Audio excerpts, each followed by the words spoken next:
ವಿಧಾನಸೌಧದ ಬ್ಯಾಂಕ್ವೆಟ್ ಹಾಲ್ನಲ್ಲಿ ಹಿಂದುಳಿದ ವರ್ಗಗಳ ಕಲ್ಯಾಣ ಇಲಾಖೆ ಆಯೋಜಿಸಿದ್ದ ದೇವರಾಜ್ ಅರಸು ಅವರ 110ನೇ ಜನ್ಮದಿನಾಚರಣೆ ಅಂಗವಾಗಿ ಆಯೋಜಿಸಿದ್ದ ಸಾರ್ವಜನಿಕ ಕಾರ್ಯಕ್ರಮವನ್ನು ಸಿಎಂ ಸಿದ್ದರಾಮಯ್ಯ ಉದ್ಘಾಟಿಸಿ ಹಿರಿಯ ಪತ್ರಕರ್ತ ಕಲ್ಲೆ ಶಿವೋತ್ತಮರಾವ್ ಅವರಿಗೆ 2025ನೇ ಸಾಲಿನ ಅರಸು ಪ್ರಶಸ್ತಿ ನೀಡಿ ಸನ್ಮಾನಿಸಿದರು.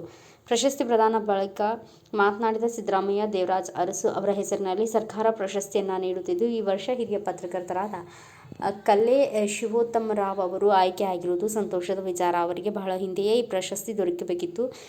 ಯೋಗ್ಯ ವ್ಯಕ್ತಿಯನ್ನು ಆಯ್ಕೆ ಮಾಡಿರುವುದು ನನಗೆ ಅತೀವ ಸಂತಸ ತಂದಿದೆ ಎಂದರು.